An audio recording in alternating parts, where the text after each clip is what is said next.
오늘 우리에게 주시는 하나님의 말씀을 보겠습니다. 히브리서 4장 12절부터 16절까지의 말씀입니다. 제가 가진 성경, 신약 성경 357쪽 근처에 있습니다. 히브리서 4장 12절부터 16절까지의 말씀입니다.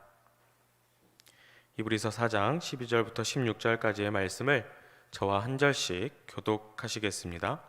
제가 먼저 12절의 말씀을 읽겠습니다.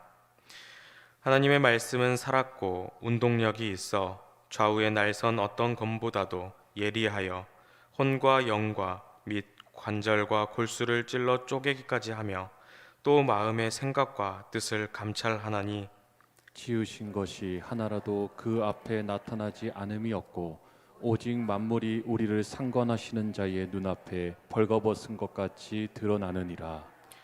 그러므로 우리에게 큰 대제사장이 있으니 승천하신 자 곧 하나님의 아들 예수시라. 우리가 믿는 도리를 굳게 잡을지어다. 우리에게 있는 대제사장은 우리 연약함을 체휼하지 아니하는 자가 아니요 모든 일에 우리와 한결같이 시험을 받은 자로되 죄는 없으시니라.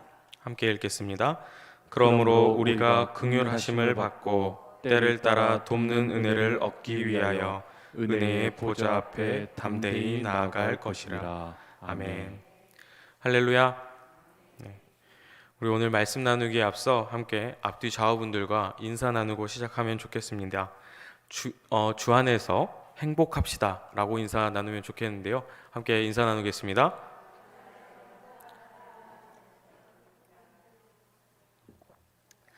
네, 코로나19가 정말 무서울 정도로 좀 심각하고 우리들의 삶도 참 어려운 가운데 있습니다만 우리가 또 주님 붙들고 의지해 나갈 때마다 몸도 건강하고 또 마음도 평안해질 줄 믿습니다.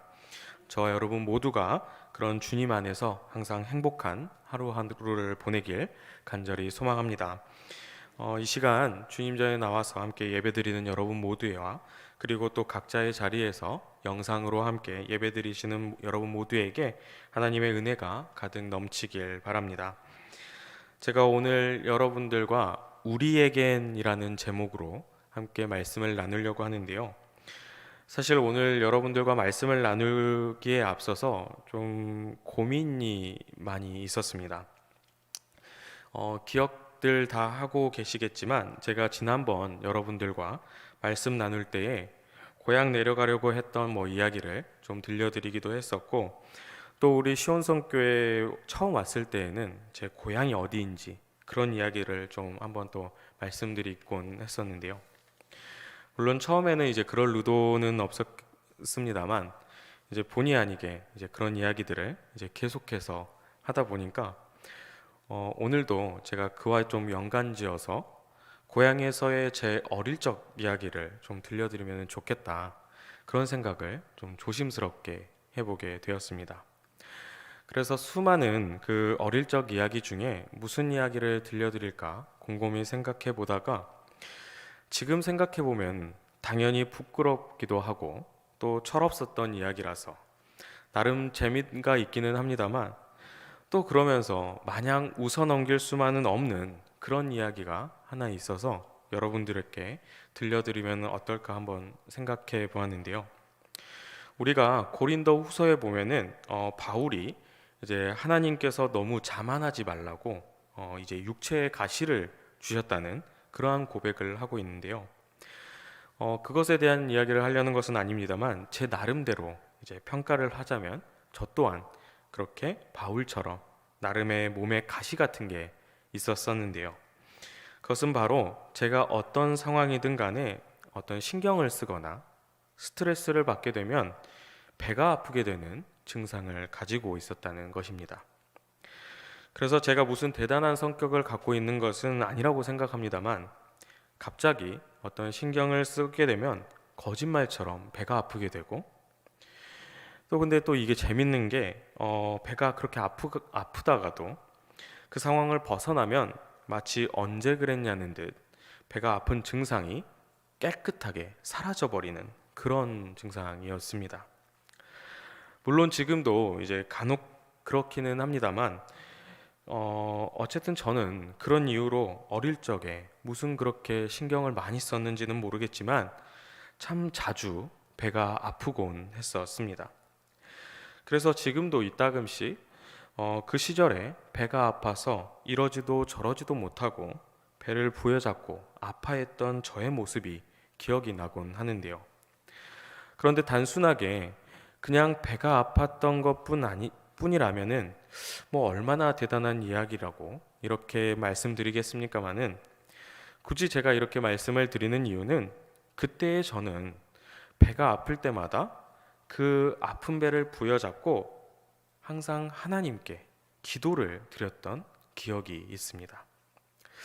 여기까지만 들어오시면은 굉장히 은혜로운 이야기겠거니 이렇게 생각하실 것 같은데요. 그런데 꼭 드렸다는 그 기도의 내용들을 이제 들으시면은 조금 거리가 멀게 느껴질 겁니다. 그 당시에 저는 갑작스럽게 그렇게 배가 아픈 이유를 저의 잘못들 때문이라고 먼저는 생각했었습니다.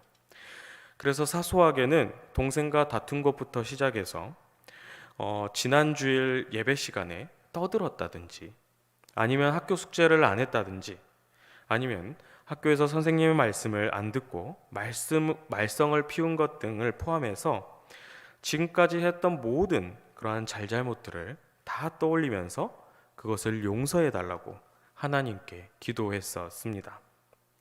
그리고 다시는 그 잘못들을 저지르지 않을 테니 이 배 아픈 것 좀 없애달라고 그렇게 하나님께 기도했었는데요. 그런데 신기하게도 마치 그렇게 기도를 하고 있다 보면 얼마 지나지 않아서 금세 배 아픈 그 증상이 나름 괜찮아지고 했었습니다.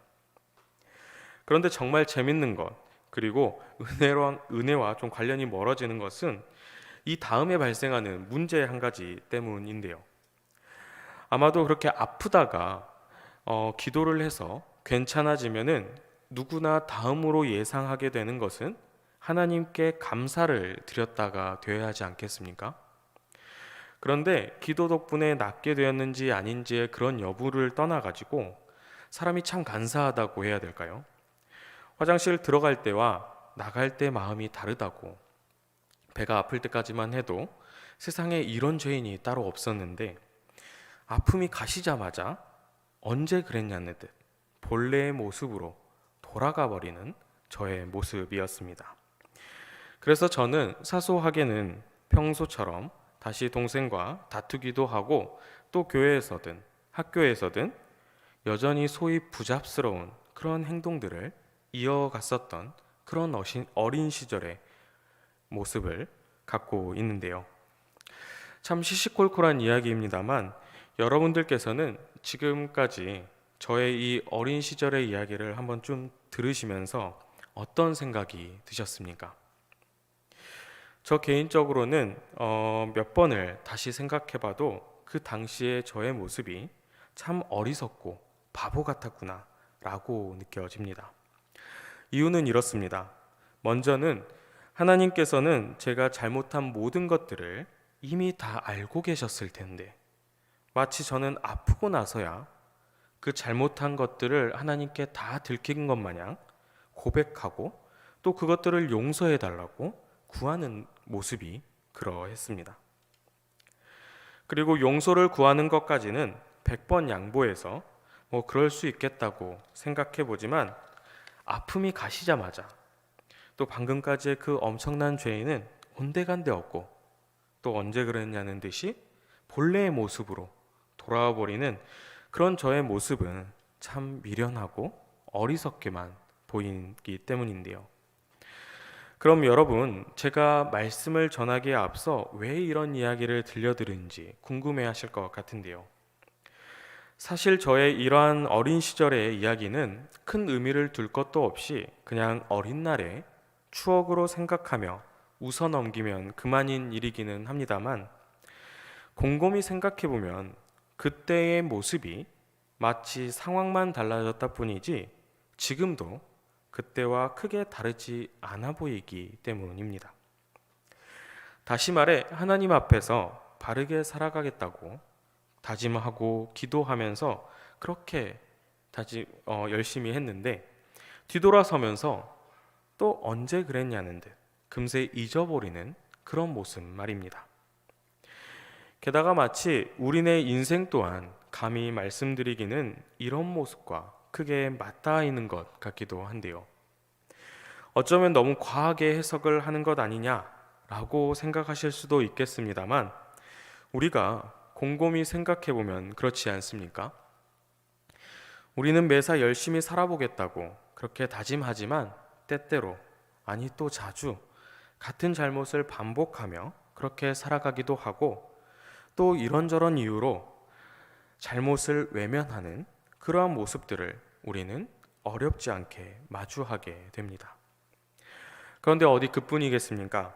늘 사랑하면서 살아보겠다고 그렇게 다짐했지만 뒤돌아서면은 그 다짐이 무색할 정도로 미움과 다툼, 갈등을 만들어내고 있는 그러한 모습들도 우리는 마주하게 됩니다. 게다가 주님께서 나를 사해 주셨으니 내가 내 이웃들을 용서하며 살아가겠다고 했던 그러한 다짐 또한 자고 일어나면 그저 지난날의 다짐으로 잊혀져 버릴 때가 분명 있습니다. 따라서 항상 했던 잘못을 똑같이 반복하고 있는 모습들, 그리고 하나님께서 모르고 계실 것이라는 마음, 아니 그보다는 평소에는 모르쇠로 살다가 뭔가 아파야만 하나님을 찾았던 저의 그런 모습처럼 평소에는 내 안에 계시는 하나님을 외면했던 그러한 모습은 사실 어색하지가 않습니다. 그런데 이러한 연약한 우리들의 모습 가운데 놓치지 말고 마음 가운데 깊숙이 새겨야 할 말씀이 바로 오늘 우리가 함께 읽은 히브리서의 말씀에 담겨 있어서 저는 오늘 여러분들과 이 히브리서의 말씀을 함께 살펴보려 합니다. 여러분, 그럼 먼저 이 히브리서 하면 어떤 말씀입니까? 우리가 잘 알고 있는 것처럼 이 히브리서는 다른 서신서들과는 달리 쓴 사람도 받는 사람도 명확하지는 않습니다만 많은 학자들로 하여금 받는 사람은 보통 유대교로부터 개종한 그리스도인들이라고 추정합니다. 그런데 문제는 이 히브리서 10장의 말씀을 보면 그들이 예수님을 믿었다는 이유로, 예수님을 구주로 고백했다는 이유로 박해를 당했고 감옥에 갇히게 되는 그런 상황에 놓였는데, 이런 이유들로 인해서 예수님을 부인하고 신앙을 저버리는 일까지 벌어졌음을 우리는 추측할 수가 있습니다. 그래서 이 히브리서의 말씀은 예수님을 그리스도라고 고백했지만 온갖 핍박과 고난 가운데도 믿음의 동역자까지도 하나둘씩 다 떠나가 버리는 그런 상황 가운데도 다시금 예수님께서 이 땅에 오셔서 십자가에 달리신 이유와 그 의미를 우리가 잘 알고 있지 않느냐. 그런 예수님을 향한 믿음을 저버리지 말고 우리 하나님 나라를 바라보면서 열심히 다시 믿음 잡고 살아가자라고 하는 그런 정말로 은혜와 귀한 말씀이 아닐 수가 없습니다. 그런데 이렇게 귀하고 은혜로울 것 같은 말씀을 앞선 그 연약한 모습 가운데 언뜻 바라보게 된다면 사실 우리를 굉장히 당황스럽게 만드는 말씀입니다. 아니 그보다도 마치 우리의 연약한 모습은 하나님께서 다 알고 있지만 오히려 똑똑히 보라며 다그치고 있는 그런 말씀처럼 보이는데요. 우리 그럼 오늘 말씀, 우리가 함께 읽은 말씀의 12절의 말씀을 다시 한번 우리 한 목소리로 한번 읽어보겠습니다. 12절의 말씀입니다. 하나님의 말씀은 살았고 운동력이 있어 좌우의 날선 어떤 검보다도 예리하여 혼과 영과 및 관절과 골수를 찔러 쪼개기까지 하며 또 마음의 생각과 뜻을 감찰하나니. 아멘. 오늘 말씀은 방금 우리가 함께 읽은 것처럼 아주 정확하고 날카롭게 변하지 않는 중요한 사실 한 가지를 우리에게 말씀하고 계십니다. 그것이 무엇입니까? 그것은 바로 하나님의 말씀은 살아있고 어떤 양날의 검보다 날카롭다는 것입니다. 그래서 혼과 영을 가르고 관절과 골수를 쪼개기까지 하는 그런 권능과 위엄의 말씀이라는 사실인데요. 게다가 이러한 사실로만 끝나는 것이 아니라 이어지는 말씀을 보면 그렇게 능력의 말씀이기 때문에 어떻습니까? 우리의 마음과 생각 정도는 훤히 꿰뚫어 보신다는, 꿰뚫어서 알고 계신다고 그렇게 말씀하고 있습니다. 따라서 이 12절의 말씀은 하나님의 말씀이 능력의 말씀인과 동시에 내 삶을 그 누구보다, 심지어 나 자신 스스로보다 하나님께서 더 잘 알고 계신다는 그러한 말씀입니다. 여러분, 근데 그래서 어떻게 됩니까? 우리 이어지는 13절의 말씀도 함께 한 목소리로 읽어보겠습니다. 13절의 말씀입니다. 지으신 것이 하나라도 그 앞에 나타나지 않음이 없고 오직 만물이 우리를 상관하시는 자의 눈앞에 벌거벗은 것 같이 드러나느니라. 아멘. 13절의 말씀을 보면 하나님 앞에서는 아무것도 가리거나 숨길 수 없고 모든 것이 전부 드러나게 된다고 그렇게 말씀하고 계십니다. 여러분, 그렇다면 이쯤 되면 당황스러운 이유를 우리가 깨닫지 않겠습니까? 아니, 그보다는 당황스럽다 못해 정말 큰 고민거리 하나가 생기게 됩니다.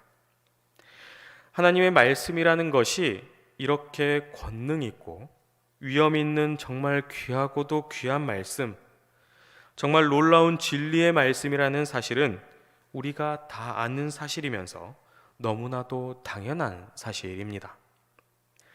그런데 바로 이어지는 말씀 가운데 우리의 모든 것을 다 알고 계신다는 것, 심지어는 나를 누구보다도 더 잘 알고 계시고, 그래서 우리는 그 어느 것 하나 숨길 수 없다는 사실. 여러분께서는 이 말씀이 어떻게 다가오십니까? 하나님께서 이렇게 우리의 일거수일투족 빠짐없이 다 알고 계시니 이루 말할 수 없을 정도로 고마운 말씀처럼 느껴지십니까? 저는 사실 때때로 오늘 말씀을 묵상할 때면 하나님께서 모든 것을 다 알고 계신다는 이 말씀처럼 무서운 말씀이 없습니다.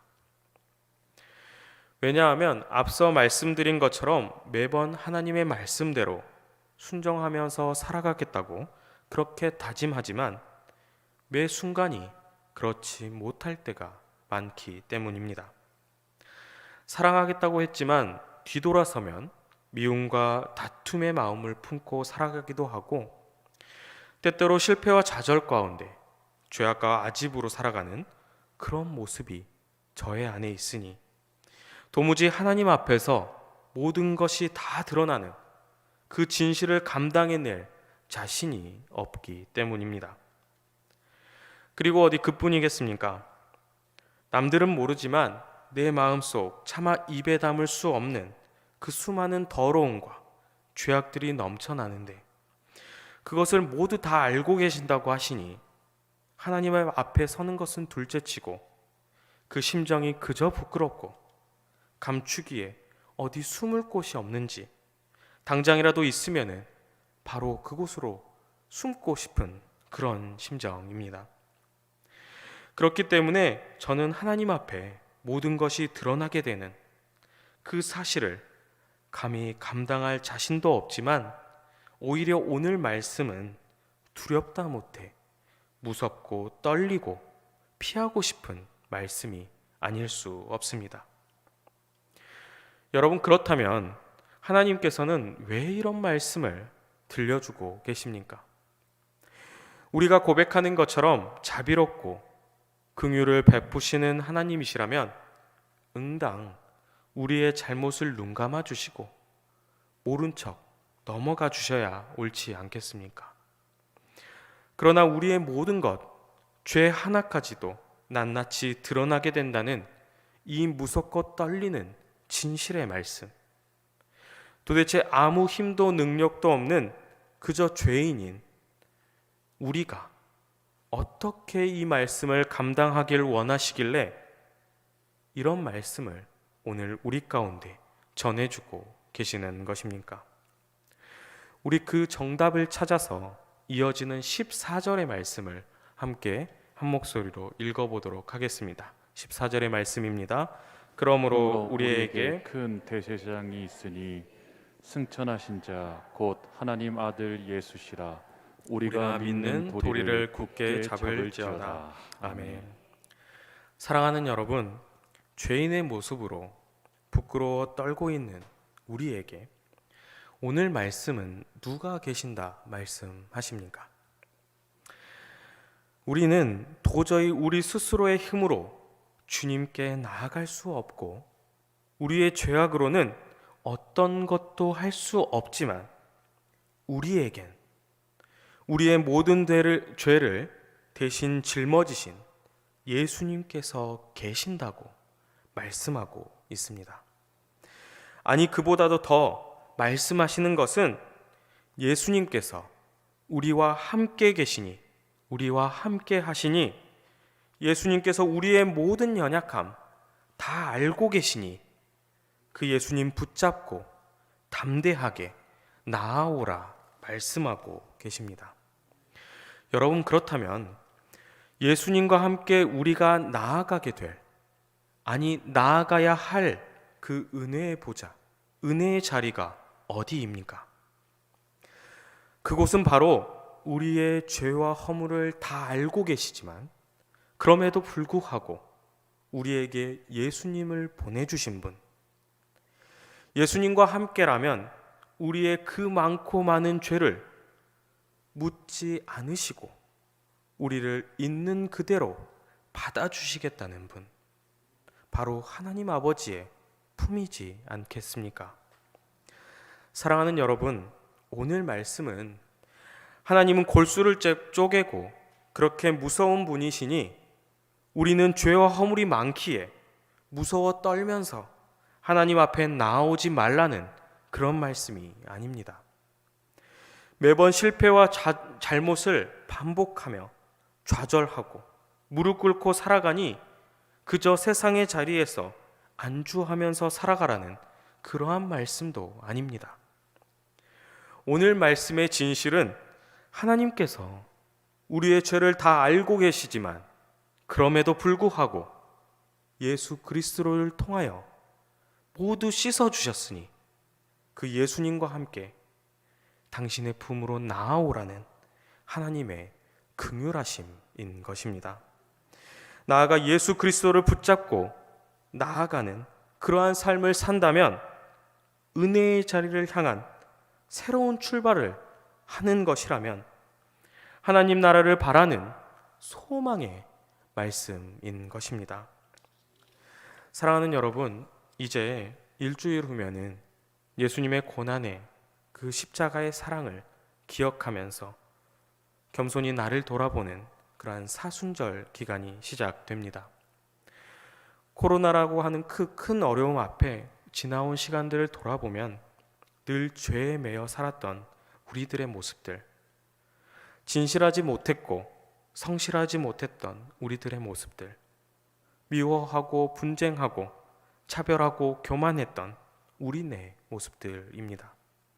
그래서 많은 것들이 늘 주님 보여드리기에 한없이 부족하고 죄송한 것 투성이지만 우리는 오늘도 내일도, 아니 계속해서 그 했던 실수들을 반복하며 살아가게 될지도 모르지만, 그러나 예수님 덕분에 우리가 은혜의 자리로 나아갈 수 있으니 은혜의 자리에서 내 모습 이대로 부르시는 하나님의 음성을 들어야 될 것입니다. 그 은혜의 보좌로 우리에게 내밀고 계시는 그 하나님의 손길을 붙잡으시기 바랍니다. 2000년 전 이 땅 가운데 온갖 핍박으로 믿음의 친구들마저 다 떠나가는 그런 상황 가운데도 오직 예수 그리스도만을 붙들면 승리한다는 그러한 진실, 우리에게도 예수 그리스도가 있으니 함께 하시니 예수님께서 우리의 죄를 모두 사해 주고 불러 주셨으니 우리도 그 예수님만을 굳게 붙잡고 그 은혜의 자리로 함께 나아가길 바랍니다. 그리하여 새롭게 시작되는 앞으로의 날들 가운데 세상 끝날까지 함께 하겠다는 그 약속의 말씀 굳게 붙잡으면서 날마다 하늘로부터 오는 은혜의 삶을 풍성히 누리는 저와 여러분 모두가 되길 간절히 소망합니다. 함께 기도하겠습니다. 우리의 삶을 주관하시는 하나님 아버지, 지난 날들도 우리와 동행하여 주시고 이 시간 함께 기쁨으로 예배드리게 하시니 감사를 드립니다.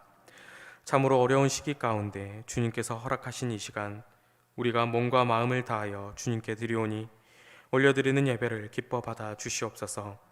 자비하신 하나님, 지나온 날들 가운데 주님을 멀리하고 세상과 더 가까이 했던 우리네 삶을 돌아봅니다.